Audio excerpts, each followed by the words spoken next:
Shalom Bapak Ibu. Hari ini saya sangat sukacita berada di tempat ini. Setelah sekian lama saya datang ke sini sebagai jemaat untuk mengikuti dan menikmati ibadah. Karena saya sendiri menggembalakan di kota Medan, tetapi saya kebetulan sudah ada dan domisilinya di Jakarta. Saya dulu udah berapa tahun yang lalu saya duduk di sini, saya pernah terlintas, terbersit pikiran, bagaimana kalau saya jadikan GBC rumah saya, sementara saya orang Medan. Oke, itu pembukaannya, thank you Pastor Yudi. Pembukaannya, saya pengen ada feeling saya berada di rumah. Ya, saya harap saudara yang ada di tempat ini, terutama yang belum kenal saya, perkenalkan nama saya Iskandar Wijaya. Ya, nah resmi berarti saya bergabung di GBC ya di sini ya.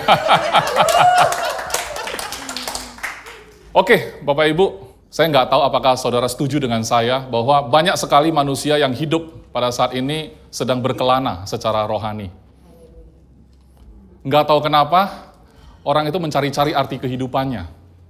Ya, mungkin ada orang yang sampai hari ini juga belum menemukan gitu loh. Sebenarnya untuk apa saya hidup di dunia ini? Untuk apa saya ada ya di dunia ini gitu ya. Kemudian kalau dibilang semua agama juga percaya ada Tuhan, betul ya?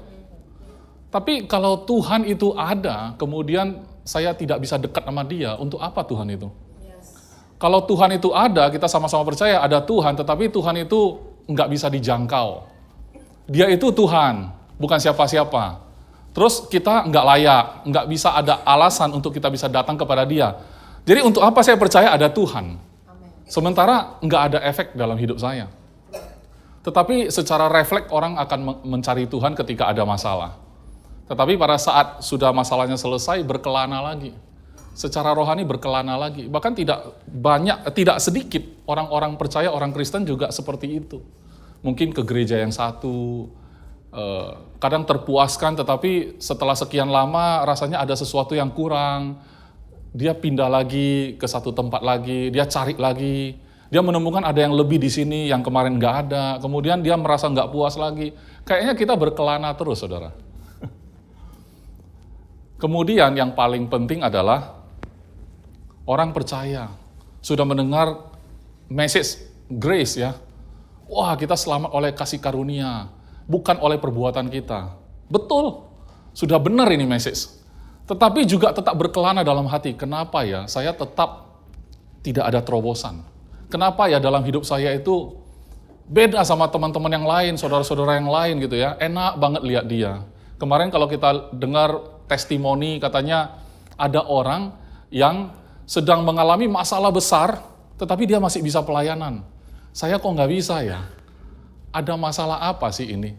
Nah, jadi kalau saudara minum obat, katakanlah sebut merek ya, Panadol misalnya. Kalau lagi sakit kepala, kita tahu kalau minum Panadol, itu bisa nyerinya bisa hilang. Kita tahu itu. Tapi berapa banyak yang tahu, ini kandungannya emang apa sih? Kok nyeri bisa hilang ya? Secara kimiawi, kita nggak ngerti. Tetapi kita tahu kalau makan ini memang bisa hilang nyerinya gitu ya.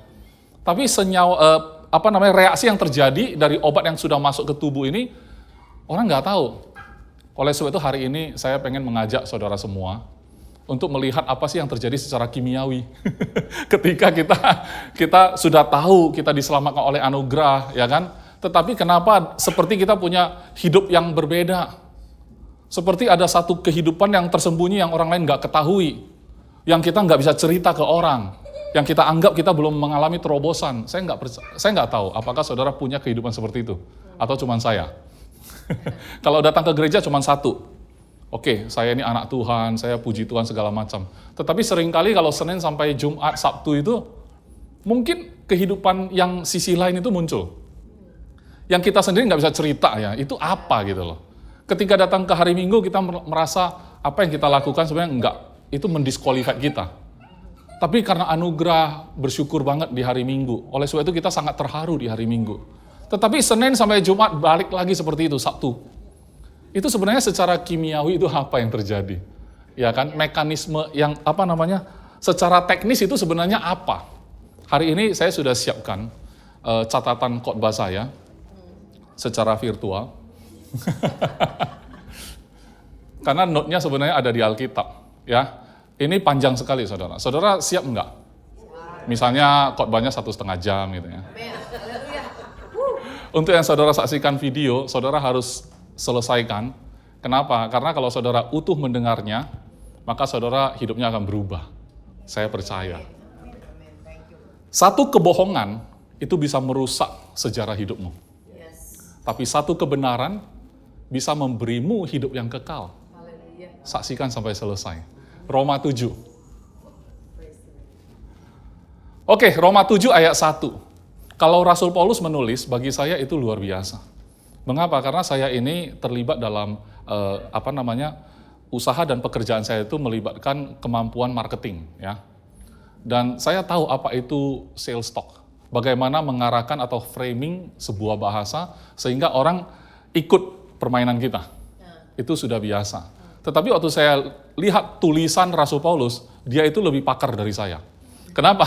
Kalau Roma 1 saudara baca, ya kan, saudara akan melihat dia itu mengarahkan dengan sistematis bahwa semua manusia itu sebenarnya berdosa.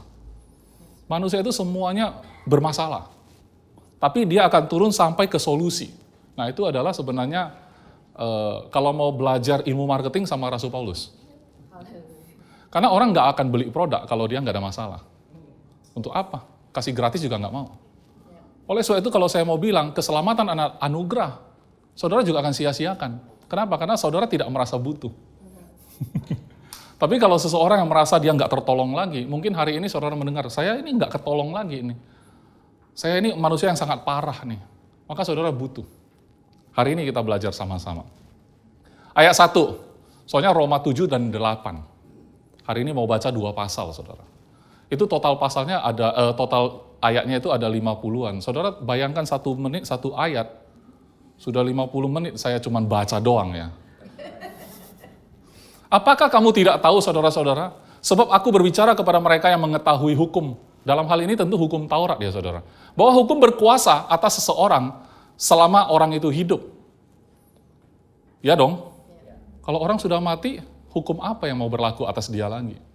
Kalau Anda di pengadilan, dinyatakan bersalah kemudian dihukum mati, padahal sudah jadi jenazah. Hukum itu nggak berlaku. Iya betul nggak? Jadi orang yang sudah mati, hukum udah nggak berlaku, termasuk hukum Taurat gitu ya. Oleh sebab itu kalau saudara merasa, kenapa saya bergumul terus ya? Dalam hidup saya bergumul terus ini. Di area yang sama saya bergumul terus. Saya bingung kenapa begitu. Apa aku aja ya? Yang lain enggak ya? Nggak usah bingung saudara. Itu artinya belum mati. Masih bereaksi. Kalau masih bereaksi, berarti belum mati. Ya, ini yang kita mau pelajari supaya teknikalnya kita ngerti. Oh, pantesan kayak gini. Ya kan, Pak Arif paling senang kalau udah ada teknis-teknisnya. Reaksi kimia. Sebab seorang istri terikat oleh hukum kepada suaminya selama suaminya itu hidup. Akan tetapi apabila suaminya itu mati, bebaslah dia dari hukum yang mengikatnya kepada suaminya itu. Jadi saudara kalau mau bangun satu relationship yang baru, ya kan, kalau menurut hukum ini, selama suaminya masih ada, nggak bisa. Kenapa? Ayat 3. Ya, jadi selama suaminya hidup, ia dianggap berzina kalau ia menjadi istri laki-laki lain. Tetapi jika suaminya telah mati, ia bebas dari hukum. Sehingga ia bukanlah berzina kalau ia menjadi istri laki-laki lain. Kenapa ya Rasul Paulus menggunakan hukum pernikahan menjelaskan sesuatu ini? Ada apa sebenarnya? Emang soal pernikahan bisa menjelaskan tentang kenapa kita bergumul. Saudara tahu kalau tahun ini adalah tahun daripada berkat tanah perjanjian.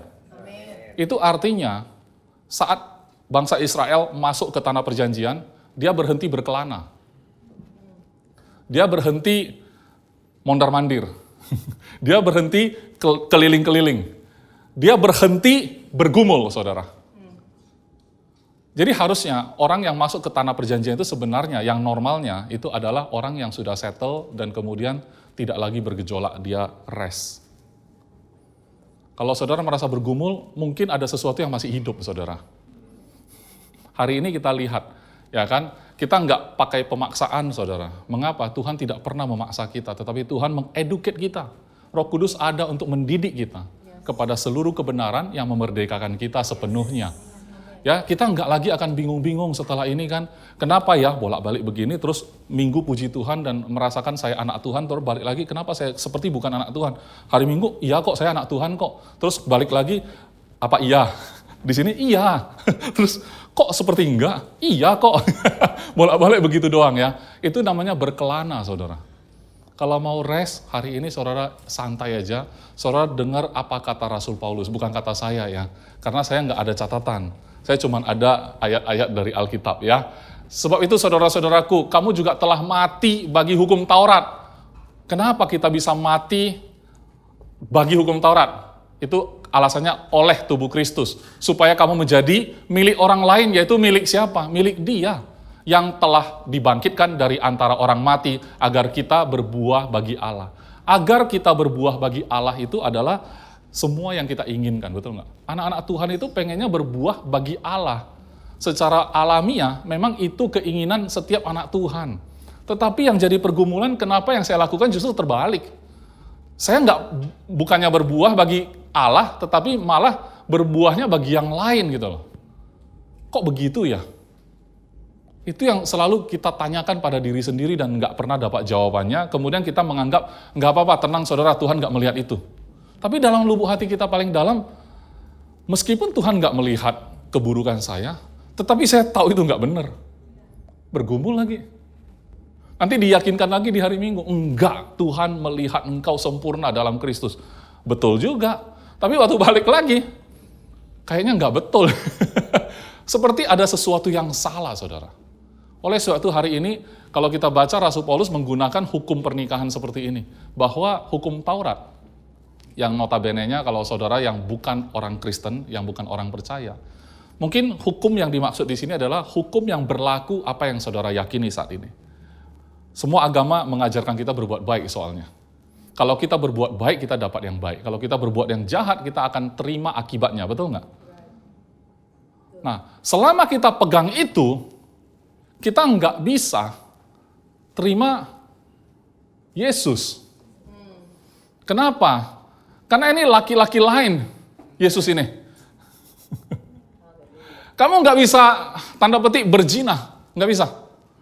Kenapa? Karena ini belum mati. Saat ini belum mati, saudara coba terima anugerah dalam Kristus Yesus. Saudara senang sekali. Tetapi saudara bergejolak terus sampai hari ini. Mengapa? Karena di sini belum mati, saudara. Saudara, saya mau tegaskan ya, ciri-ciri orang mati adalah dia tidak merespon lagi. Kalau dia masih merespon itu belum mati, saudara. Jangan masukin ke peti. Cepat tolong dia, karena dia belum mati. Kalau orang mati, diejek-ejek bisa lawan nggak? Kalau ditoel-toel dia bangun nggak? Kalau bangun belum mati berarti.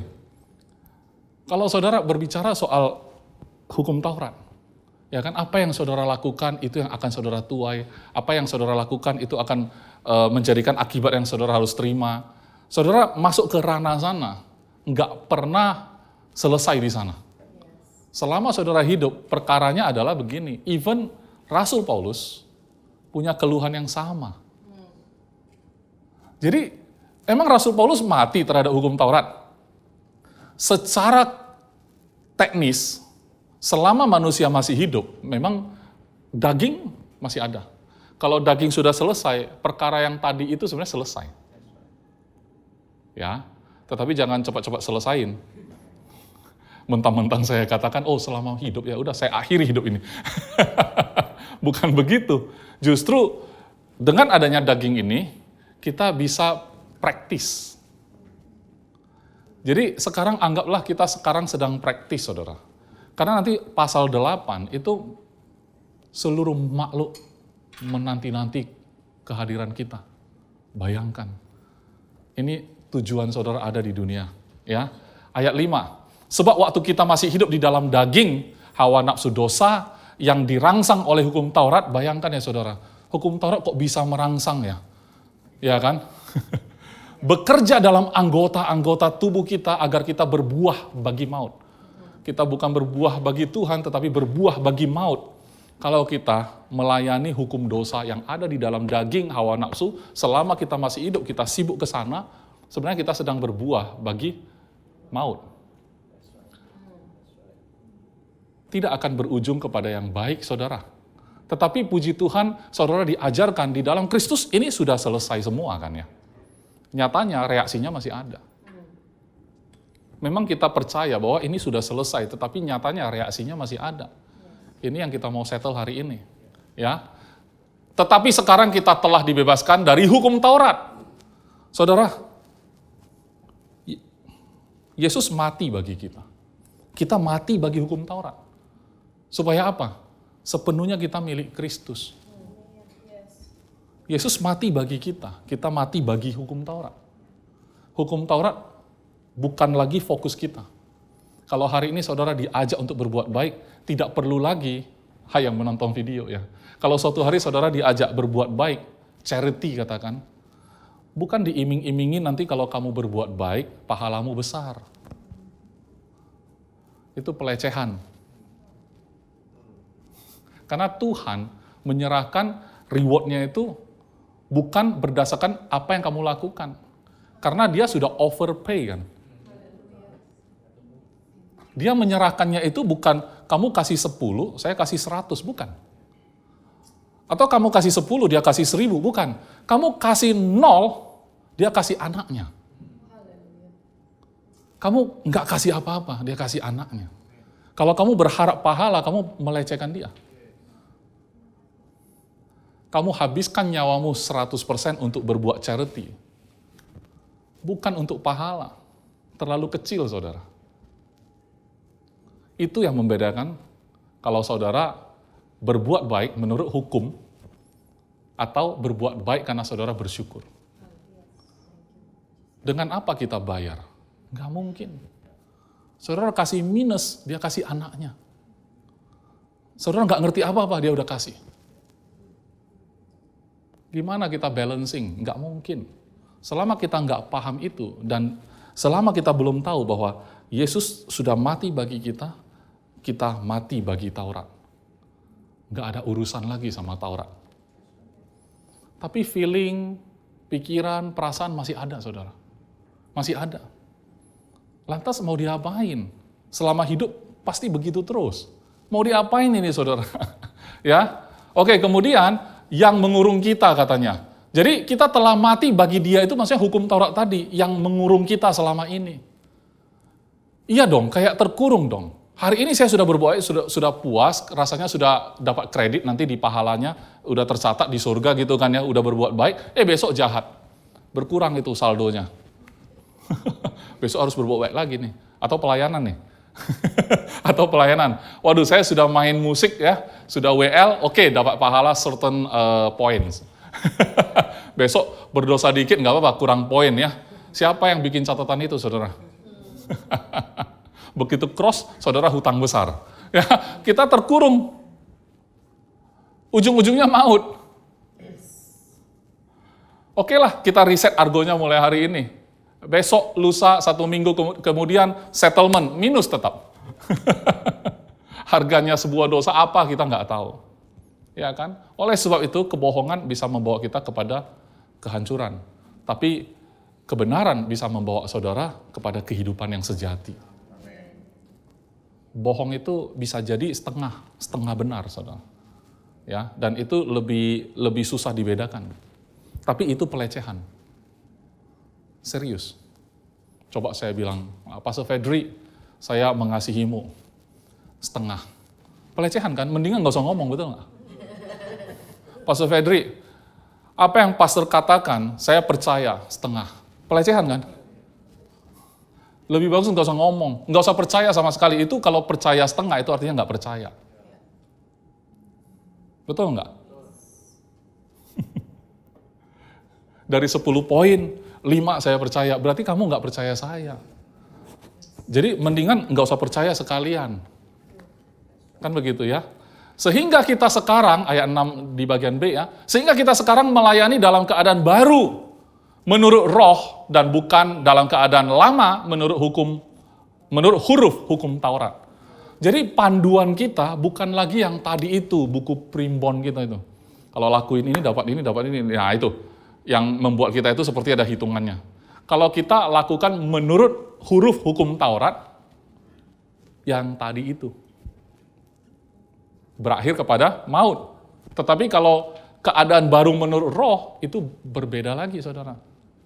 Sekarang masalahnya dua-dua ini masih ada selama kita masih bernafas. Dua-dua tetap masih ada. Yang katanya mengurung masih ada, yang menurut roh juga masih ada. Kalau saya lebih simpelnya, apa mungkin itu maksudnya pastor tadi itu hari Minggu itu yang menurut roh. Senin sampai Jumat itu tadi yang yang mengurung kita balik. Iya, soalnya aktivitas kita. Seperti kita membuat kita robot ya, Senin, oke, bangun jam berapa, lakukan aktivitas rutin seperti itu, balik, bolak, balik, tiba-tiba anak udah besar. Terus anak ngapain? Ulangi siklus kita. Dia juga kuliah, ya kan, selesai cari kerja lagi. Bolak, balik, ya, ke gereja juga. Ya ikut pola kita lagi, terusin aja. Nanti kalau udah bosan, modif sedikit. Tetapi tetap aja di dalam hukum Taurat yang mengurung kita. Berikutnya, jika demikian, apakah yang hendak kita katakan? Apakah hukum Taurat itu dosa? Apakah hukum Taurat itu dosa? Sekali-kali tidak. Sebaliknya justru oleh hukum Taurat aku telah mengenal dosa. Karena aku juga tidak tahu apa itu keinginan. Kalau hukum Taurat tidak mengatakan jangan mengingini. Saudara, kalau belajar di sekolah, makin tahu banyak atau makin tahu dikit? Harusnya banyak ya. Tetapi dokter yang dikatakan makin pintar adalah yang spesialis. Jadi dia fokus di spesialis jantung. Wah, dia pakar sekali di jantung. Sebenarnya semakin spesialis kita semakin limited. Makin di limit. Ya. Dan kemudian kalau kita sudah di limit, kita sepertinya tidak care yang lain ya. Kita care-nya itu aja. Saya spesialis soalnya. Saya rasa semakin kita dikasih tahu, semakin kita terkurung di sana. Dikatakan jangan mengingini, dari sana aja langsung pikir, kata jangan dan mengingini, jangan itu apa? Oh tidak boleh. Ya. Mengingini, apa itu mengingini ya? Cari tahu sampai dapat dan pakar dalam hal mengingini. Jadi disuruh jangan mengingini, makin mengingini. Makin spesialis, Bu. Saya sekarang pakar dalam hal mengingini. Sejak kapan? Sejak dikasih tahu jangan mengingini. Kalau kemarin belum dibilang jangan, saya belum terpikir nih. Ya kan? Jadi kalau misalkan lampu merah di persimpangan jalan, ya kan, itu dibuat sebenarnya untuk baik ya. Supaya tidak terjadi kecelakaan. Maksudnya sangat baik. Dan mulia sekali lampu merah di sana. Mulia, seperti hukum Taurat taruh di sana itu mulia. Tapi bagi kita yang jiwa berkelana ini, kita pengen terobos ya. Kenapa? Bagi kita merah itu berani. Kuning itu jalan lebih cepat. Hijau memang boleh jalan. Tapi saudara gini ya, sebelum ditaruh di persimpangan jalan itu lampu merah, sebelum ada lampu merah, itu siapa cepat dia dapat gitu ya. Bisa kecelakaan, bisa iya, bisa enggak. Tujuannya taruh lampu merah supaya nggak kecelakaan. Tapi setelah taruh, ada nggak kecelakaan? Tetapi waktu belum ada lampu merah, seliweran, tabrak nggak nabrak, nggak ada hukum kan? Katakanlah nggak tabrakan, nggak ada yang ditilang, nggak ada hukum. Begitu taruh lampu merah, nggak ada yang tabrakan juga, tapi ada orang dihukum. Kenapa? Terobos. Kan nggak ada kecelakaan. Tapi kenapa dihukum? Karena ada hukum. Tapi kalau nggak ada hukum yang mengatur itu, seliweran aja. Nggak tabrakan juga, ya nggak ada apa-apa. Nggak ada yang namanya tilang.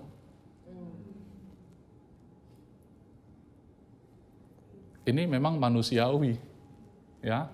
Semakin ditaruh peraturan, semakin pengen explore. Adrenalinnya terpacu. Berikutnya, tetapi dalam perintah itu, dosa mendapat kesempatan untuk membangkitkan di dalam diriku rupa-rupa keinginan. Sebab tanpa hukum Taurat, dosa mati. Tidak ada tilang. dosa itu dosa, tetapi nggak ada efek. Dosa mati, dosa nggak ada efek. Lucu ya, bagus juga sih dosa nggak pakai efek. Tapi selama ada di hukum Taurat nggak bisa kayak gitu. Sorry, semua dicatat. Dulu untung sekolah minggu di sini nggak pakai lagu itu ya. Katanya mata Tuhan melihat apa yang kita perbuat, buat yang baik, buat yang jahat. Ingat, Tuhan melihat. Jadi seperti Tuhan melihat itu benar-benar sangar ya. Wah, pakai tombak. Fedri, nakal, jeder, balik lagi, lihat lagi, berani lagi enggak?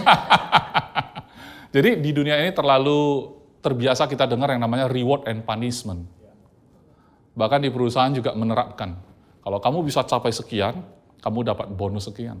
Kalau kamu nggak bisa capai ini, ada efek ada punishment-nya tentunya. Iya kan? Itu Taurat. Oke, kemudian tetapi dahulu aku hidup tanpa hukum Taurat, akan tetapi sesudah datang perintah itu dosa mulai hidup. Ya, saya nggak tahu ya, Rasul Paulus menulis dahulu aku hidup tanpa hukum Taurat. Kan dia bilang dia pakarnya hukum Taurat. Tapi dulu dia belum tanpa hukum Taurat dia hidup. Tetapi sesudah datang perintah itu dosa mulai hidup. Mungkin ya si Rasul Paulus ini kan kerjaannya menganiaya orang percaya ya. Waktu dia aniaya, dia merasa itu pahala loh. Awalnya. Ya kan? Pastinya begitu. Bayangkan, secara hukum pun bisa membuat orang merasa dia layak membunuh orang. Jadi kalau sampai, saya nggak ngerti bagaimana cara mengajarkan sebuah agama, sampai akhirnya pengajaran itu bisa mengarahkan kepada orang membunuh.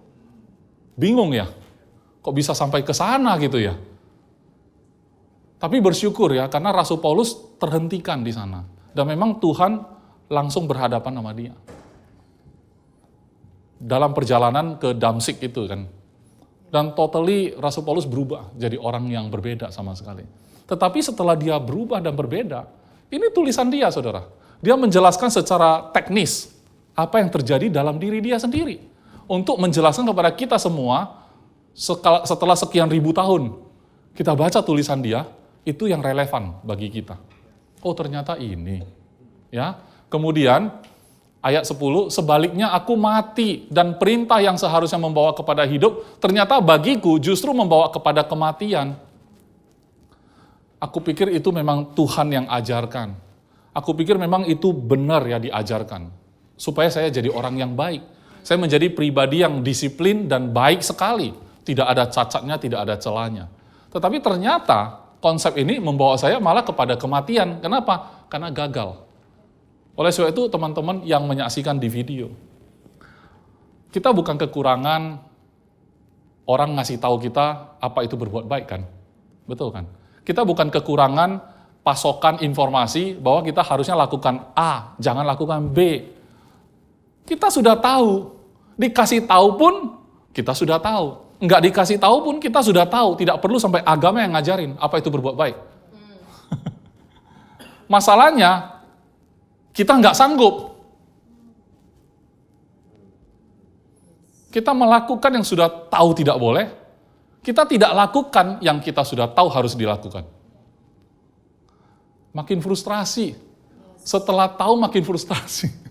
Kalau nggak tahu masih nggak ada guilty feeling. Setelah tahu makin guilty feeling. Iya kan? Kalau kita ke rumah Pastor Yudi kan, nah ini isi kulkas boleh dimakan ya gitu kan ya. Atau dia pesen, isi kulkas ini jangan disentuh ya, yang lain bebas. Makin pengen sentuh. Kenapa dia nggak boleh ya? Buka dulu deh, lihat dulu. Terawang, raba. Lihat asli nggak gitu ya. Makin penasaran. Tapi Pastor, ini semua boleh ya. Pastor silakan enjoy aja. Ini rumah, anggap rumah sendiri. Makin segan kita. Tapi kalau semua boleh, khusus satu nggak boleh. Yang lain kita nggak tengok. Kita lihat yang nggak boleh tadi itu. Kenapa sampai dia pesen nggak boleh?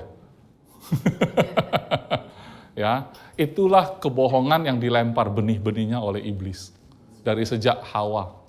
Seluruh buah dalam taman ini, pohon ini, buahnya boleh dimakan. Tapi dia lempar kebohongan, seluruhnya nggak boleh dimakan, bukan? Oh enggak, semuanya boleh, cuman yang satu ini. Nah, yang satu ini, mari kita fokus. Kan begitu? Nah, yang satu ini, saya mau mengatakan sesuatu. Ya, sesungguhnya Tuhan tidak mau kamu makan, karena kalau kamu makan, kamu jadi kayak dia. Nah, sebenarnya kamu nggak mati. Coba lihat dulu. Ya, orang Medan bilang, Cak tengok dulu. Ya, Johnson ya. Cak kau tengok dulu ya, buahnya bagus bukan? Ya, sepertinya membawa pengertian ya. Crash ya. Udah, selamat datang di dunia yang baru. Begitu dimakan, selamat datang di dunia yang baru. Makanya satu kebohongan membawa kematian. Untung ada satu Yesus ini, membawa kehidupan. Kalau satu Adam membawa kita sengsara, untung ada Adam kedua, satu Adam ini. Adam kedua yang membawa kita kepada kehidupan kembali. Amin. Tapi kita ambil Tuhan Yesus, kita terima dia. Kita bersyukur sekali kan gitu kan. Tapi ini yang hukum Taurat ini ngelonjak. Ikutan dia. Ayat 11. Sebab dalam perintah itu dosa mendapat kesempatan untuk menipu aku dan oleh perintah itu ia membunuh aku. Lanjut. Jadi hukum Taurat adalah kudus dan perintah itu juga adalah kudus, benar dan baik. Berikutnya. Jika demikian, apakah yang baik itu menjadi kematian bagiku? Sekali-kali tidak, tetapi supaya nyata bahwa ia adalah dosa. Maka dosa mempergunakan yang baik untuk mendatangkan kematian bagiku. Supaya oleh perintah itu dosa lebih nyata lagi keadaannya sebagai dosa. Jadi udah makin jelas lagi dengan adanya hukum Taurat, yang dosa ini dosa, jelas sekali, jelas ya. Berikutnya, jelas tapi kita lakuin. Udah jelas dosa, lakuin ya. Sebab kita tahu bahwa hukum Taurat adalah rohani, tetapi aku bersifat daging, terjual di bawah kuasa dosa.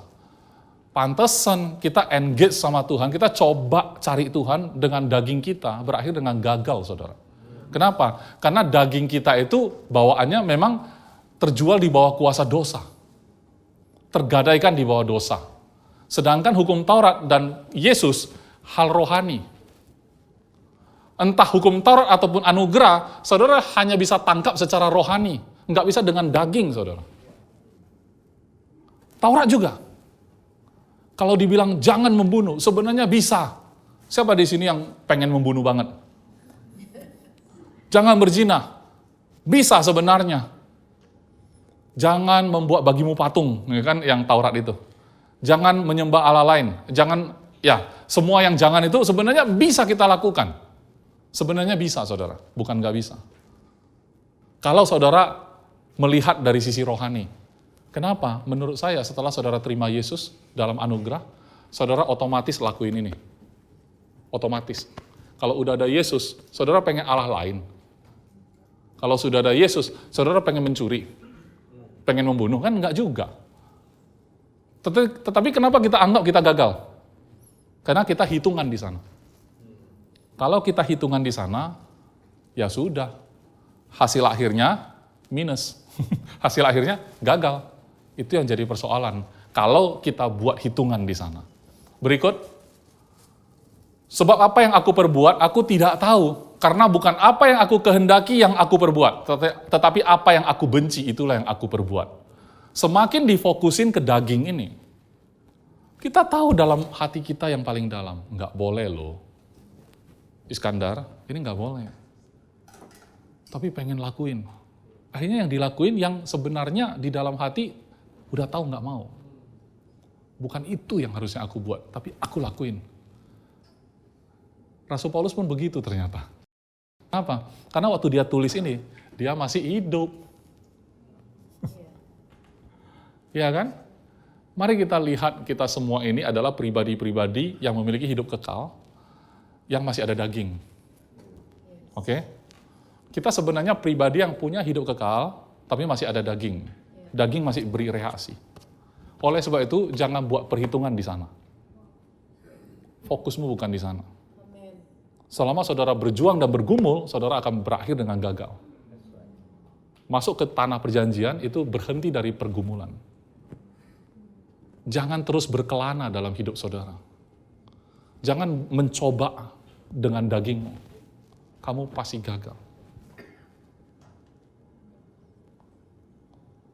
Jadi gimana ya pastornya? Jadi kita kerja nggak? Kerja. Pasti kerja. Lakuin biasa, normal. Tetapi andalan kita bukan di sini, saudara. Jangan percaya dagingmu. Jangan percaya. Jangan coba. Pasti gagal. Udah pasti. Ya. Kemudian, jadi ayat 16, jika aku perbuat apa yang tidak aku kehendaki, aku menyetujui bahwa hukum Taurat itu baik. Jadi aku tahu ya, sekalipun aku terobos, aku lakukan yang salah itu. Aku tahu sebenarnya hukum Taurat itu baik. Ngasih tahu aku, baik sebenarnya. Ada remindernya, bagus ya. Alarm kalau bunyi kan ngingatin kita, bagus sebenarnya. Tapi kita gagalnya itu yang nggak bagus. Ayat 17, kalau demikian bukan aku lagi yang memperbuatnya. Nah ini poinnya saudara. Kalau saya bilang saudara adalah pribadi yang memiliki hidup kekal tetapi masih punya daging, Rasul Paulus mengatakan, apa yang tadi kita perbuat itu, apa yang dia perbuat juga dalam daging itu, bukan aku lagi yang memperbuat. Dengan cara begitu kita letakkan aja, mati bagi dia. Ya, tetapi dosa yang ada di dalam aku. Ini kayak kambing hitam ya, dosa kok bukan aku. Karena kalau saudara nggak lepaskan itu, saudara akan bergumul terus.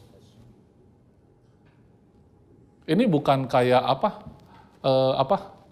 kepribadian ganda itu apa namanya? Bipolar ya. Kalau bahasa-bahasa micin sekarang kan kayaknya aku bipolar, dikit-dikit bipolar ya. Bahasa-bahasa anak-anak muda ya. Kayaknya aku punya dua kepribadian. Ya kalau mau dibilang ya, itu secara psikologi saya nggak ngerti itu apa. Tetapi setiap orang kita tatap matanya, terobos ke belakang hidupnya. Ada kesedihan di sana.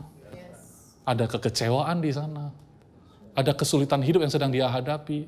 Yang dia pun kalau cerita bahasanya terbatas. Kalau diceritain pun nggak sepenuhnya itu. Karena dia juga nggak tahu lagi, udah mix semua di belakang. Ada yang bahkan ngomong aja udah nggak bisa. Jadi gimana? Tuhan mengasihimu. Saya pun nggak tahu gimana. Mana mungkin seorang pastor bisa selesaikan apa yang dilihat di mata, di belakangnya ada apa, diselesain semua, enggak. Enggak mungkin, tapi Tuhan bisa.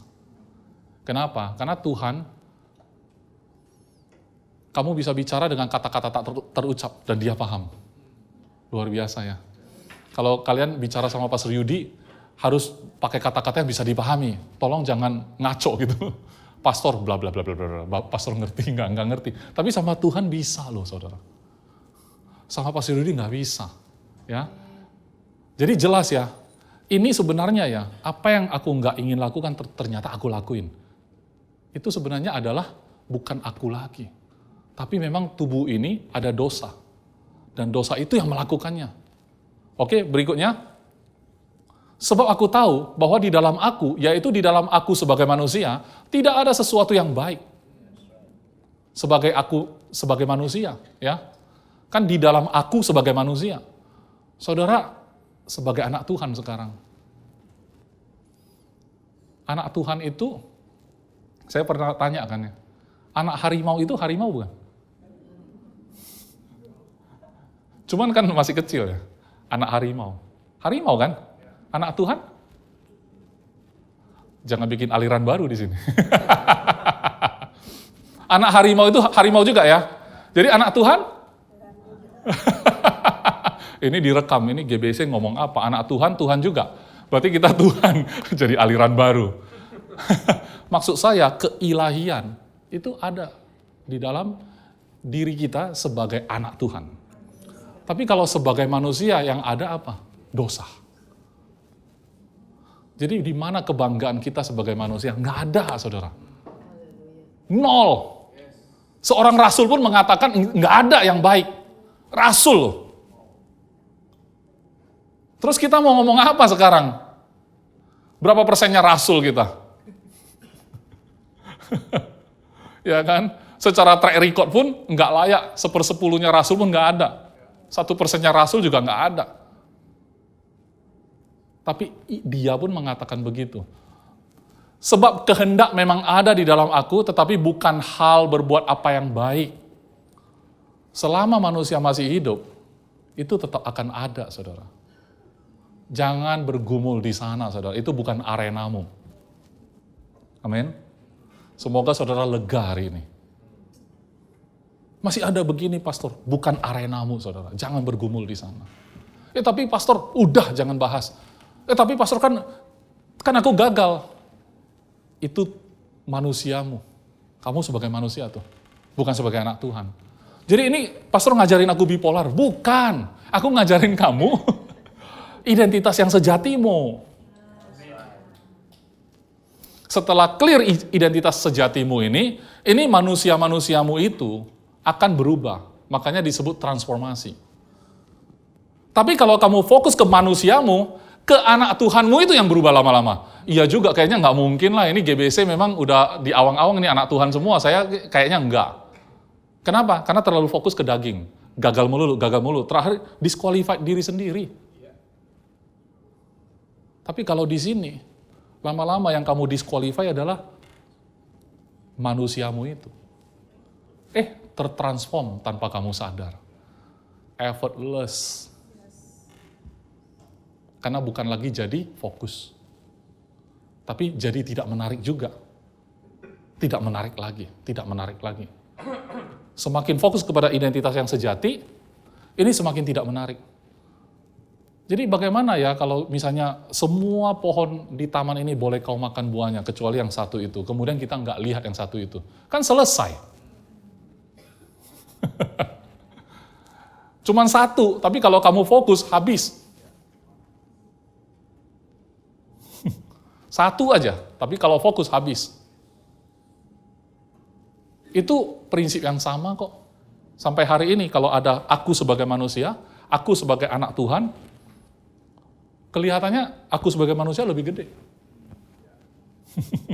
Kenapa? Karena kita engage dengan dunia ini yang notabene-nya memang menuju kepada kehancuran. Mata kita adanya di tubuh. Padahal ada juga mata kita sebagai anak Tuhan. Ada. Tapi kita terlalu fokus sama yang di sini. Kalau sudah fokus, bereaksilah dia. Kalau kita fokus di sini, bereaksi juga loh saudara. Ya. Berikutnya, sebab bukan apa yang aku kehendaki yaitu yang baik yang aku perbuat, melainkan apa yang tidak aku kehendaki yaitu yang jahat yang aku perbuat. Lanjut. Jadi jika aku berbuat apa yang tidak aku kehendaki, maka bukan lagi aku yang memperbuatnya. 2 kali ya. Tetapi dosa yang diam di dalam aku. Ini juga ada identitas. Yang sudah bawaan orok itu, yang berdosa gitu loh, yang bawaannya maunya berdosa terus ini. Ini yang kita mau mati. Ini kita mau mati. Kita hidup sebagai anak Tuhan. Yang ini tadi ini yang kita mau mati. Mati bagi hukum Taurat, mati. Tapi nggak bisa juga selama masih hidup kan. Makanya intinya cuman jangan fokus aja udah. Ini bukan arena kita. Karena Rasul Paulus memberitahu kita, memang teknisnya begitu, saudara. Supaya kita ngerti gitu. Berikutnya, demikianlah aku dapati hukum ini. Jika aku menghendaki berbuat apa yang baik, yang jahat itu ada padaku. Berikutnya, sebab di dalam batinku aku suka akan hukum Allah. Berikutnya, tetapi di dalam anggota-anggota tubuhku aku melihat hukum lain yang berjuang. Melawan hukum akal budiku dan membuat aku menjadi tawanan hukum dosa yang ada di dalam anggota-anggota tubuhku. Saudara kalau perhatikan pilihan kata-katanya, dia sampai mengatakan anggota tubuh. Ini memang adanya di tubuh semua, dosa ini adanya hanya di tubuh. Sementara identitasmu sebagai anak Tuhan itu adanya di rohmu itu. Rohmu dan roh Tuhan itu bersatu. Harusnya ini yang berkuasa untuk mengubah semua. Tapi selama kita di sini, kita mau ubah ini, kan nggak mungkin. Ngubah ini aja nggak bisa. Ya kan? Ngubah ini aja nggak bisa gitu loh. Kan tawanan, nggak bisa. Kita tertawan di sini. Di sini kita merdeka. Di sini ditawan, di sini merdeka. Kenapa ya kita senang ini ya?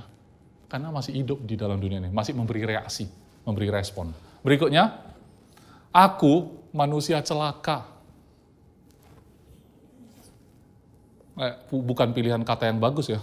Aku manusia celaka. Siapakah yang akan melepaskan aku dari tubuh maut ini? Bicara sebagai tubuh kan.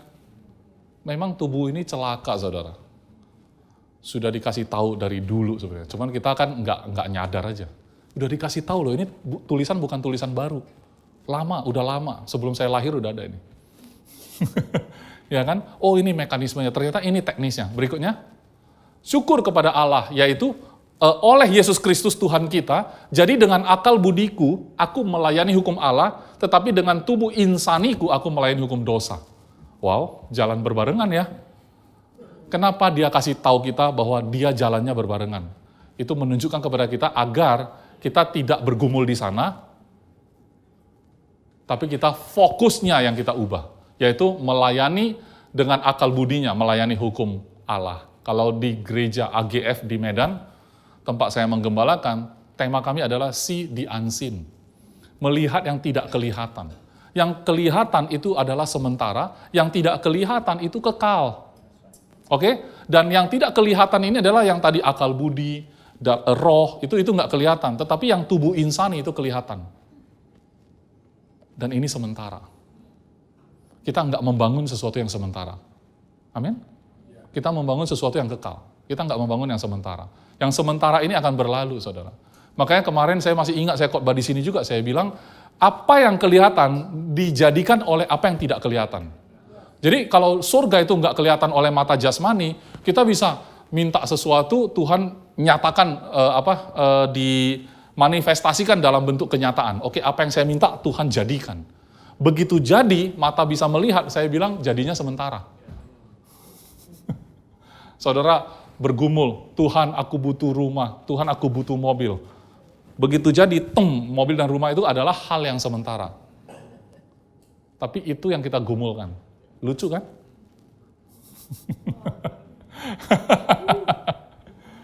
Menggumulkan sesuatu yang bersifat sementara.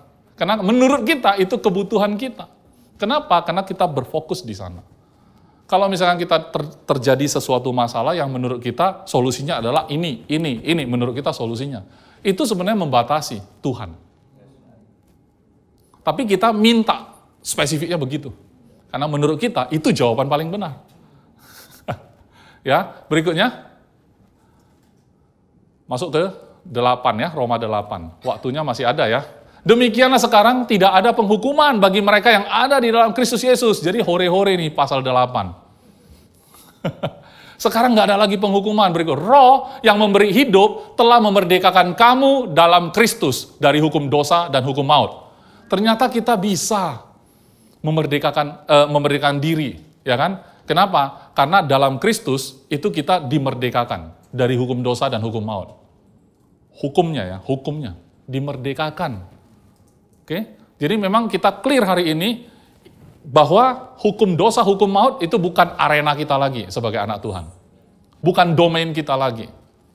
Oke? Berikutnya, sebab apa yang tidak mungkin dilakukan hukum Taurat karena tak berdaya oleh daging telah dilakukan oleh Allah. Waduh, bukan kamu yang lakuin. Dengan jalan apa? Dengan jalan mengutus anaknya sendiri dalam daging. Yang serupa dengan daging yang dikuasai dosa karena dosa. Ya, ia telah menjatuhkan hukuman atas dosa di dalam daging. Ini solusi yang saudara, kalau saudara belum terima Yesus, saya mau bilang, saudara harus berjuang. Kenapa? Karena saudara harus membuktikan saudara mampu. Setiap dosa yang saudara lakukan, saudara harus tanggung. Saya juga harus tanggung seharusnya. Tetapi karena saya paham, saya pernah mendengar berita bahwa Yesus itu Tuhan yang menjadi daging. Supaya dosa saya itu bisa dijatuhi hukuman secara daging. Bisa dijatuhi hukuman ke atas tubuh Tuhan itu sendiri. Jadi Yesus itu bukan manusia yang jadi Tuhan, tetapi Tuhan yang jadi manusia, agar menggantikan posisi kita, kamu dan aku. Kalau saudara mendengar berulang kali berita kayak gitu, mungkin saudara menganggap, aduh biasalah orang Kristen pasti ngajak kita bergabung dalam gengnya dia. Supaya umatnya makin banyak kali. Bukan, ini bukan tentang saudara beragama apa. Ini tentang pribadimu dan Tuhan penciptamu. Selama tidak menjatuhkan hukuman, ya kan, saudara yang harus tanggung sendiri. Dan saya mengasihimu, apalagi Tuhan. Harapan saya setelah ini saudara segera ambil keputusan untuk menerima Yesus menjadi Tuhanmu. Kenapa? Karena itu wujud terbesar pemberian yang bisa diberikan oleh surga. Bukan pergumulanmu diselesaikan, bukan. Tapi memberikan Yesus bagimu, itu jauh lebih besar daripada apa yang kamu minta.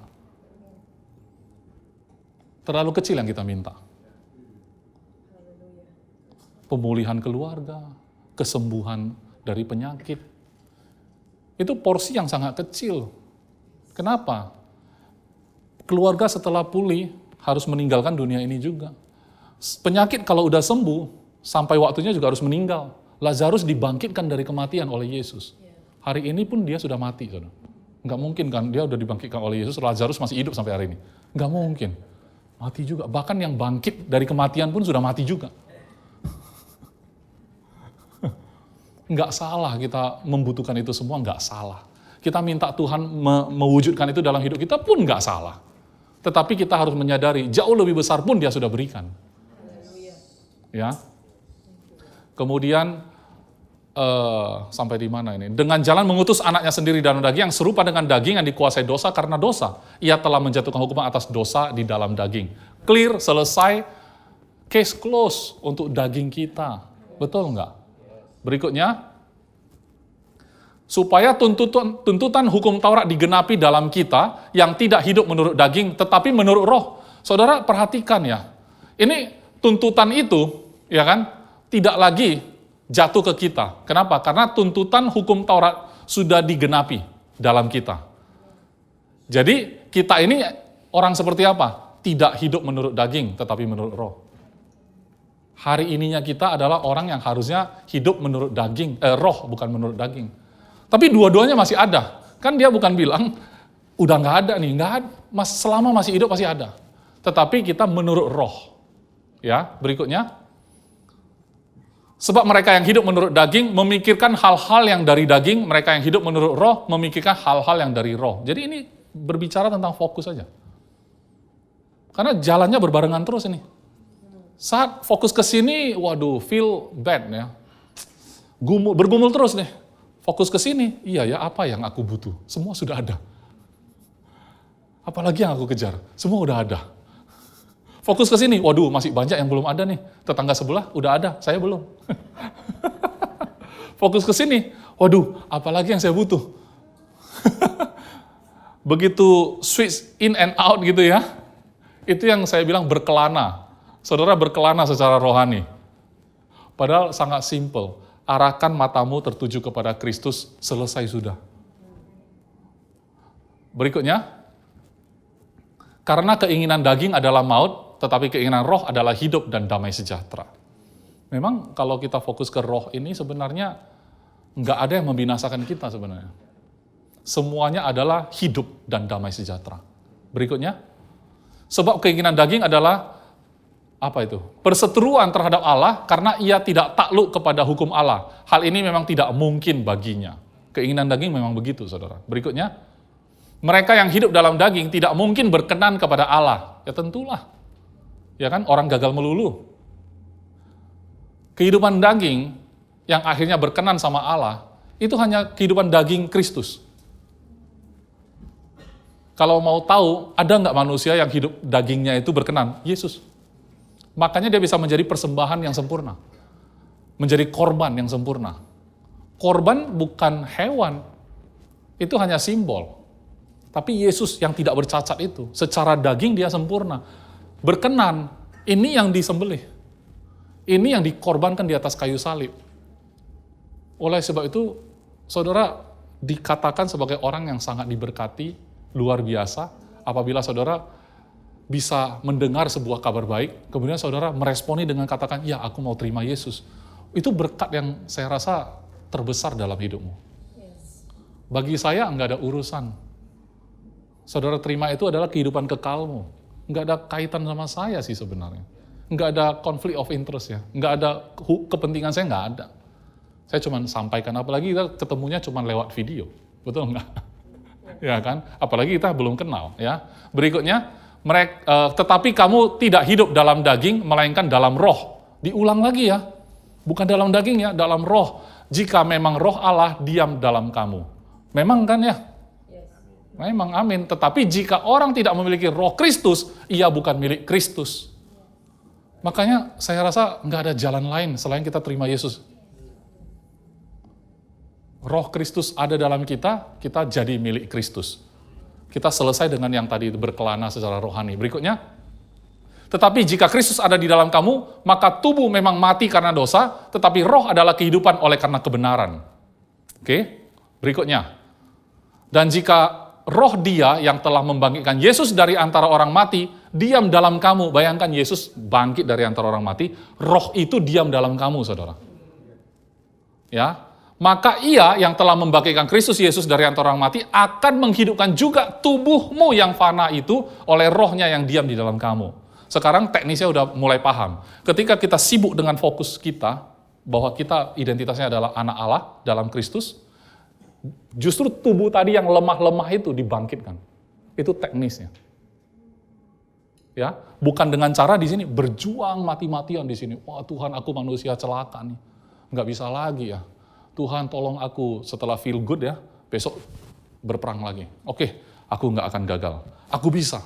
Aku pikir bisa, pasti bisa. Aku bisa. Itu motivator. Tapi kalau saudara gagal lagi gimana? Jadi sebenarnya nggak ada cara lain selain saudara punya kehidupan roh di sini, dan roh yang membangkitkan Yesus dari kematian, itu membangkitkan tubuh yang tadi ini. Barulah terobosannya terjadi sebenarnya. Ya, berikutnya. Jadi saudara-saudara, kita adalah orang berhutang, tetapi bukan kepada daging, supaya hidup menurut daging. Berikutnya. Sebab jika kamu hidup menurut daging, kamu akan mati berulang-ulang, saudara. Ya, tetapi jika oleh roh kamu mematikan perbuatan-perbuatan tubuhmu, kamu akan hidup. Oke, berikutnya. Semua orang yang dipimpin roh Allah adalah anak Allah. Berikutnya. Sebab kamu tidak menerima roh perbudakan yang membuat kamu menjadi takut lagi, tetapi kamu telah menerima roh yang menjadikan kamu anak Allah. Oleh roh itu kita berseru, ya Aba, ya Bapa. Berikutnya. Roh itu bersaksi bersama-sama dengan roh kita. Jadi roh Tuhan dan roh kita itu menyatu ya saudara. Bahwa kita adalah anak-anak Allah. Dan jika kita adalah anak, maka kita juga adalah ahli waris. Maksudnya orang-orang yang berhak menerima janji-janji Allah, yang akan menerimanya bersama-sama dengan Kristus, yaitu jika kita menderita bersama-sama dengan Dia, supaya kita juga dipermuliakan bersama-sama dengan Dia. Apa ini menderita bersama Dia? Dengan saya mengatakan saudara harus terima Yesus ya. Mungkin reaksi orang macam-macam. Ini ada orang Kristen sedang kristenisasi misalnya. Ya kan? Wah, jangan gitu dong kan gitu ya. Atau kalau di zamannya Yesus menjadi ancaman bagi orang-orang ahli Taurat. Kenapa? Karena ahli Taurat langsung kosong ya. Persembahan tidak perlu lagi ya. Karena korbannya adalah Yesus sendiri. Jadi ini kerjanya apa? Imam-imam. Ancaman bagi mereka. Waduh, banyak orang terancam nih kalau kita cerita, Yesus bisa menanggung dosa-dosamu. Enggak semuanya terima, enggak semuanya happy dengar begitu. Dan kita yang sampaikan ini menderita banget ketika kita sampaikan, saudara tolak. Kenapa menderita ya? Rasanya kok saya udah capek-capek ngomong dan bukan untuk saya, untuk kamu sendiri, kamu juga tetap tolak gitu ya. Jadi kalau bagi saya, menderita bersama Kristus itu bukan sesuatu penderitaan yang kita anggap menderita banget gitu ya. Bukan. Tetapi saat kamu bicara, orang nggak mau dengar. Saat kamu mengatakan kebenaran, orang lecehkan. Saat engkau melakukan yang benar, engkau difitnah. Ya tentu. Tapi saudara tahu bahwasanya bukan diri saudara lagi, tapi itu tentang diri saudara dan Kristus. Berikutnya, Sebab aku yakin bahwa penderitaan zaman sekarang ini tidak dapat dibandingkan dengan kemuliaan yang akan dinyatakan kepada kita. Berikutnya, sebab dengan sangat rindu, nah ini yang saya mau cerita, seluruh makhluk menantikan saat anak-anak Allah dinyatakan. Saudara bisa bayangkan, sejak awal sampai hari ini, seluruh makhluk menantikan, ya, dengan sangat rindu, menantikan saat saudara dan saya dinyatakan. Kenapa ya? Seluruh makhluk rindu. Berarti seluruh hewan-hewan di atas muka bumi ini merindukan saatnya saudara dan saya dinyatakan di muka bumi ini. Kenapa? Karena lewat saudara dan saya, dunia bisa berubah. Amin? Dengan adanya saudara dan saya, sebagai anak-anak Allah, ketika itu dinyatakan, tempat kerjamu berubah. Lingkunganmu berubah. Apapun yang kamu kerjakan berubah total. Orang bingung, ada apa ini? Ini orang siapa ya? Kelihatannya biasa-biasa aja. Kenapa dampaknya luar biasa? Ketika dia selidiki tentang dirimu, dia ketemu Tuhan Yesus. Kenapa? Karena bukan kamu lagi. Karena kamu jadi anak Allah itu kan karena dalam Kristus. Jadi dia nggak akan ketemu siapa kamu, dia ketemu, oh pantas. Kenapa? Ternyata Yesus.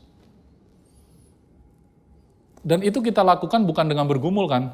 Nggak boleh, aku ini anak Yesus, jangan malu-maluin nih. Nggak boleh, ya. Kapan kita nggak gagal? Pasti kita gagal juga.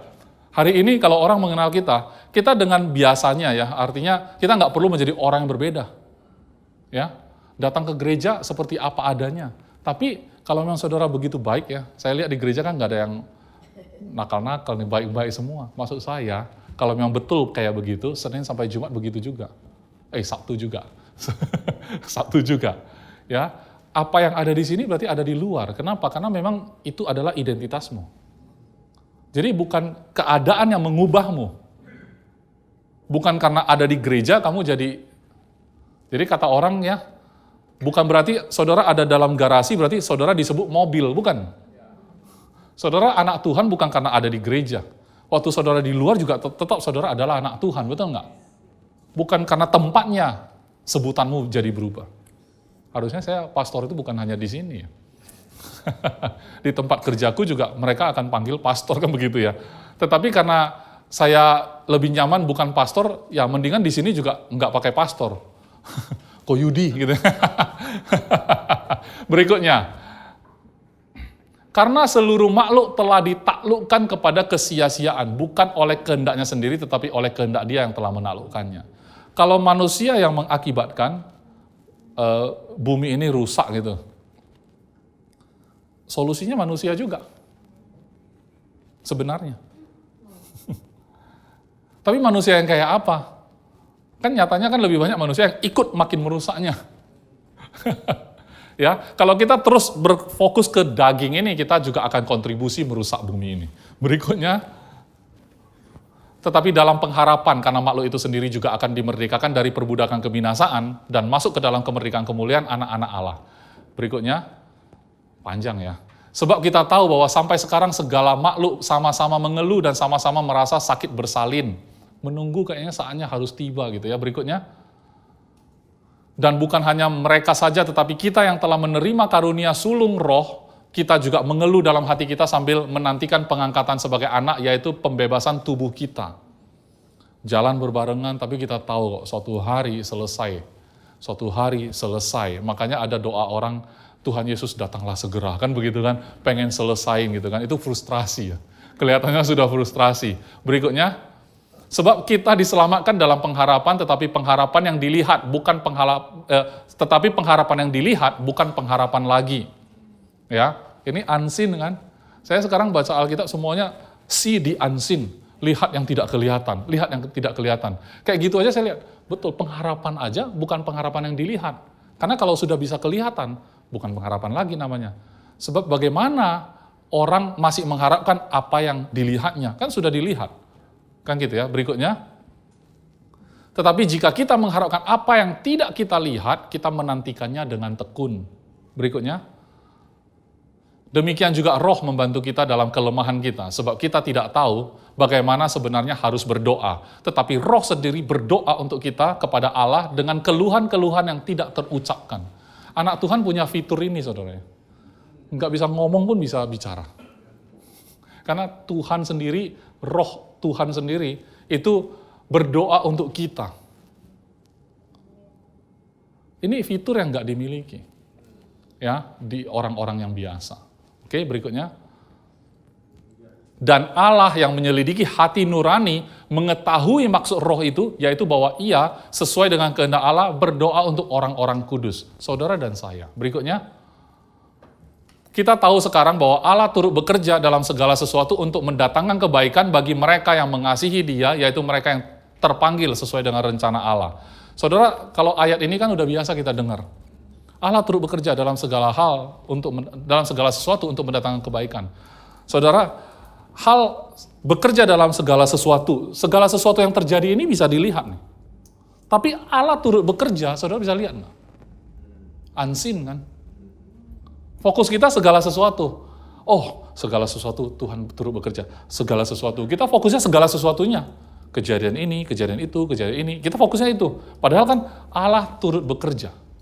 Turut bekerjanya nggak kelihatan. Betul kan? Di belakang layar, tapi Tuhan bekerja. Harus dikasih tahu nih. Ini teknisnya soalnya. Secara teknis Tuhan bekerja. Tapi fokus kita segala sesuatunya, itu yang pusing. Makanya bergumul terus. Kapan ya Tuhan? Tuhan kapan ya? Kita lupa Allah turut bekerjanya, kita lupa. Segala sesuatunya kita ingat-ingat, gimana ini? Habis A kok B ya? Habis B kok C ya? Gitu ya. Padahal Allah turut bekerja dalam segala sesuatu, A, B, C, D, dan seterusnya. Berikutnya, sebab semua orang yang dipilihnya dari semula, mereka juga ditentukannya dari semula untuk menjadi serupa dengan gambaran anaknya, supaya anaknya itu menjadi yang sulung di antara banyak saudara. Dari awal loh saudara ditentukan. Dari sononya udah kayak gitu saudara. Berikutnya, dan mereka yang ditentukannya dari semula, mereka itu juga dipanggilnya. Dan mereka yang dipanggilnya, mereka itu juga dibenarkannya. Dan mereka yang dibenarkannya, mereka itu juga dimuliakannya. Amin. Sebab itu, apakah yang akan kita katakan tentang semuanya itu? Jika Allah di pihak kita, siapakah yang akan melawan kita? Pastor Paul bilang begini, Tuhan tidak di pihak kita. Maksudnya ini adalah God is for you. Bukan God is on your side. Misalnya kamu lakukan kesalahan, dosa-dosa itu, masa Tuhan di pihakmu? Tapi Tuhan ada, meskipun kamu di situ, Tuhan ada bagimu. Ya, bukan berpihak, walaupun kamu berdosa, berpihak sama kamu, bukan. Tetapi anyway ya itu, Tuhan ada bagimu. Ia yang tidak menyayangkan anaknya sendiri. Jadi ini, ada alasannya. Kenapa kita harus fokusnya sama Tuhan? Karena ia aja tidak menyayangkan anaknya sendiri. Tetapi yang menyerahkannya bagi kita semua, bagaimanakah mungkin ia tidak mengaruniakan segala sesuatu kepada kita bersama-sama dengan dia? Betul enggak? Ya. Siapakah yang akan menggugat orang-orang pilihan Allah? Saudara dengar Iskandar sudah ngajak untuk terima Yesus. Suatu hari, saudara tolak, katakan tolak ya. Tiba-tiba saudara ketemu saya di kemudian hari nanti. Kok Iskandar bisa ke surga? Lu nggak bisa gugat gua kalau gitu. Gua udah kasih tahu lu terima Yesus hari ini. Betul nggak? Siapa yang bisa menggugat orang-orang pilihan Allah? Nggak bisa. Oleh sebab itu jangan keraskan hatimu ya. Kalau saya yakin, sudah berapa kali saudara dengar, Yesus datang mati untukmu. Siapa yang mau terima, silakan ayo. Sudah diajak berapa kali? Ini sudah kesekian kali. Kalau saudara masih tidak mau, ya ini saatnya saudara. Ya, kenapa? Karena suatu hari saudara nggak bisa menggugat loh. Kok mereka sesimpel itu terima Yesus? Cuma terima Yesus, sesimpel itu. Aduh, tahu gitu gue terima kemarin. Kemarin itu maksudnya hari ini saudara. Mau tepuk tangan silakan. Oke, kemudian Allah yang membenarkan mereka, siapa yang bisa gugat maksudnya kan? Siapakah yang akan menghukum mereka? Berikutnya, Kristus Yesus yang telah mati, bahkan lebih lagi yang telah bangkit, yang juga duduk di sebelah kanan Allah, yang malah menjadi pembela bagi kita? Masa Yesus yang hukum kita? Nggak mungkin. Malah dia yang bela kita. Makanya terima Yesus ya saudara ya. Oke, berikutnya. Siapakah yang akan memisahkan kita dari kasih Kristus? Penindasan atau kesesakan? Atau penganiayaan? Atau kelaparan? Atau ketelanjangan? Atau bahaya? Atau pedang? Atau pedagang? Enggak, pedang. Enggak ada yang pisahkan kita dari kasih Kristus. Amin. Enggak ada satupun. Seperti ada tertulis, oleh karena engkau, kami ada dalam bahaya maut sepanjang hari, kami telah dianggap sebagai domba-domba sembelihan. Tetapi dalam semuanya itu, kita telah lebih daripada orang-orang yang menang oleh Dia yang telah mengasihi kita. Sebab aku yakin bahwa baik maut maupun hidup, baik malaikat-malaikat maupun pemerintah-pemerintah, baik yang ada sekarang maupun yang akan datang, atau kuasa-kuasa, baik yang di atas maupun yang di bawah, ataupun suatu makhluk lain, tidak akan dapat memisahkan kita dari kasih Allah yang ada dalam Kristus Yesus Tuhan kita. Selesai. Saudara, kalau baca firman, memang sih belakangan ini saya khotbah seperti ini, saudara. Saya nggak buat catatan karena saya pikir di dalam ayat itu pasti ada catatan. Dan saudara, saya mau stimulate ya, supaya saudara itu penasaran. Roma 7 dan 8 bisa mengubah hidup orang. Apa kabar Roma 1 sampai yang lain? Apa kabar lagi Kejadian sampai Wahyu, saudara? Makanya saya bilang, satu kebenaran bisa mengubah hidup orang. Yang penting itu kebenaran. Tapi kalau kebohongan, satu kebohongan pun merusak hidup orang. Oleh sebab itu, saudara, kebenaran ada di Alkitab. Saudara explore. Izinkan Tuhan berbicara. Ketika dengar khotbah di sini, saudara bukan fokus ke pastornya. Fokus kepada firman Tuhan itu sendiri. Kebenaran firman Tuhan itu yang memerdekakan kamu. Membangun kamu. Dan fokus kamu adalah yang tadi itu. Sebagai anak Allah, itu adalah identitasmu yang sejati. Itu yang bangkitkan tubuhmu yang fana tadi ini. Jadi, mari kita berhenti bergumul. Karena itu bukan arena kita. Justru bagian kita adalah masuk ke tanah perjanjian, di mana di sana semua Tuhan sediakan. Yang berlimpah susu dan madu. Apa yang harus kita lakukan? Masuk. Apa yang harus kita lakukan? Masuk. Kita sudah mendengar khotbah berulang-ulang mengarahkan kita kepada Yesus Kristus dan untuk kita bisa rest, bukan untuk bergumul. Sayang sekali ketika anak-anak Tuhan dalam sehari-hari hidupnya itu bergumul terus. Hidup kita bukan untuk bergumul. Amin. Kalau saudara lihat pahlawan-pahlawan iman yang kita hormati semua, kita pikir mereka itu bergumul. Ya kan? Rasul Paulus sudah menjelaskan hari ini, bukan hari ini sih, ribuan tahun yang lalu. Hari ini kita baca secara teknis pun dia mengalami hal yang sama kok. Tetapi dia sudah kasih tahu bahwasanya bukan itu fokus kita. Karena itu kita sudah mati bagi hukum Taurat, kita punya hidup dalam Kristus Yesus. Amin. Untuk saudara yang ada di video, tunggu saya sebentar ya. Kita lakukan perjamuan kudus. Roti di tangan kita. Saya boleh undang semuanya bangkit berdiri. Roti di tangan kita itu adalah simbol atau lambang dari tubuh Kristus. Mengingatkan diri kita sendiri bagaimana Kristus secara daging dia hidup dengan sempurna. Di dalam daging yang katanya tidak mungkin berkenan kepada Allah, tetapi daging dia sudah lakukan dengan sempurna kehidupannya. Selama dia ada di dunia sebagai manusia, dia menjadi manusia dalam daging tetapi sempurna, saudara. Dan kesempurnaan itulah yang dia berikan bagi kita. Sehingga hari ini, roti di tangan kita ini menjadi perlambangan. Membuat kita ingat. Karena Yesus mengatakan, perbuatlah ini sebagai peringatan akan aku. Artinya, kita ingat akan Kristus, bukan ingat akan diri kita. Saudara, saat kita perjamuan kudus, kita harus masuk ke dalam satu gambar, bukan tentang diri kita lagi, tetapi tentang Yesus. Amin, saudara. Terima kasih Tuhan Yesus buat tubuhmu yang sempurna ini.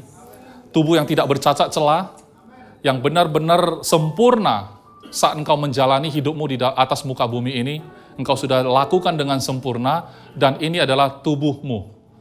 Saat kami makan roti ini, kami mengingat akan engkau, dan kami mengambil bagian dalam hidupmu yang sempurna itu. Terima kasih buat kesempurnaan tubuh Kristus. Di dalam nama Yesus, makanlah tubuh Kristus.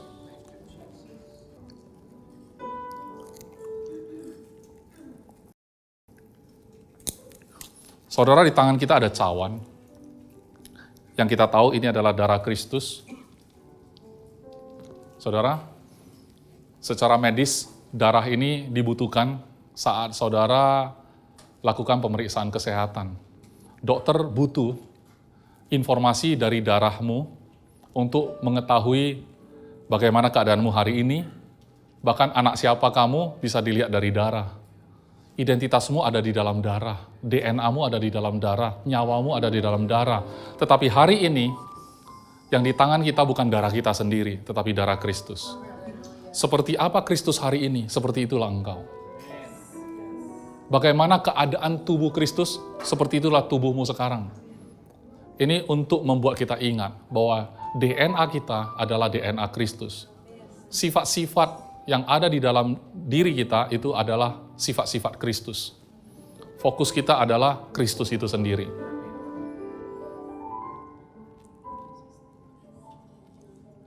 Kalau di surga ada para medis, dia mengambil darahmu dan dia periksa, dia akan melihat engkau adalah Kristus sendiri. Dia akan melihat engkau tidak ada sakit penyakit sama sekali. Dan ini adalah kebenaran. Kebenaran memberimu kehidupan. Terima kasih Tuhan Yesus buat darahmu yang sempurna. Di dalam darahmu ada penyucian. Di dalam darahmu ada identitas kami yang baru. Di dalam darahmu terkandung seluruh sifat-sifat ilahi. Oleh sebab itu hari ini pada saat kami minum dari cawan ini Tuhan, kami melihat diri kami sendiri ada di dalam Kristus Yesus. Aman di dalam Kristus Yesus. Sempurna di dalam Yesus Kristus. Tidak ada sakit penyakit, tidak ada cacat celah, tidak ada kelemahan, tidak ada kekurangan. Karena Tuhan Yesus adalah sempurna. Di dalam nama Yesus minumlah darah Kristus.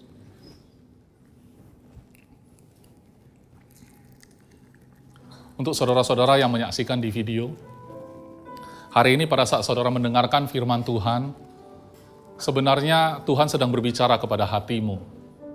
Dia memberikan satu penawaran bagimu, saudara.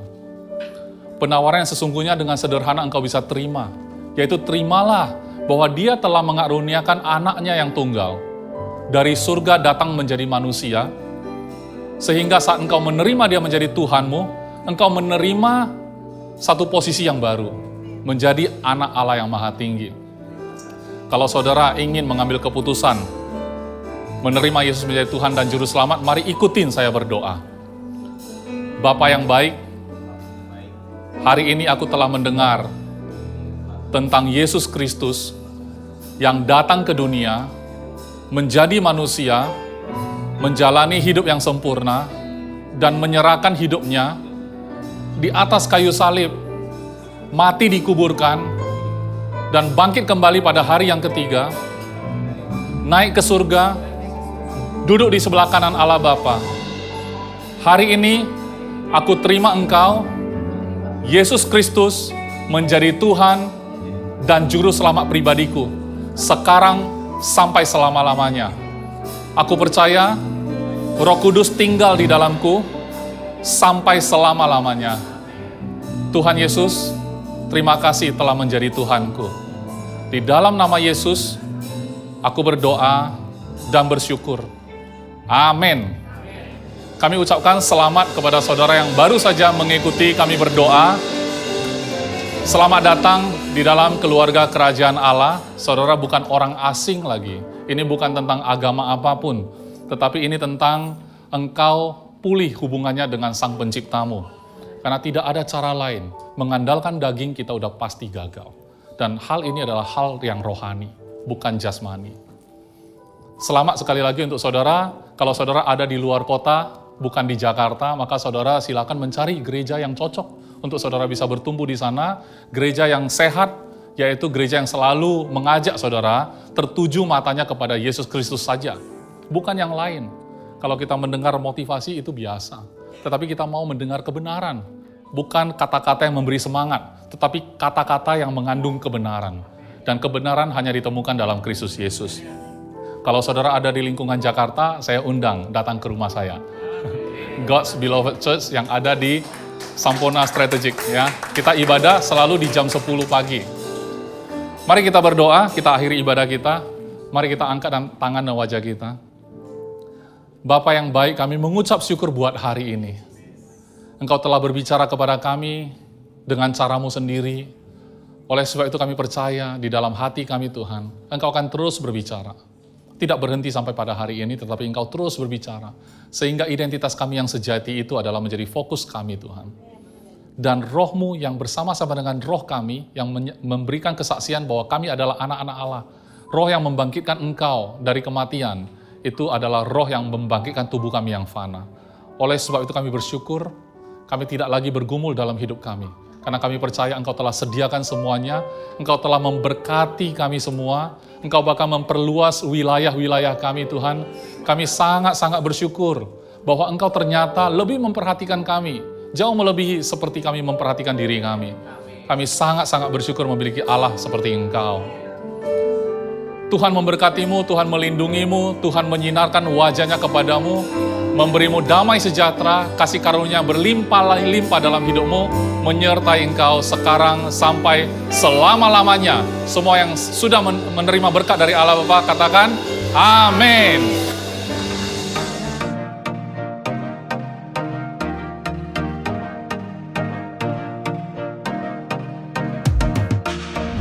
Terima kasih untuk saudara sekalian yang telah mengikuti ibadah GBC Jakarta bersama kami.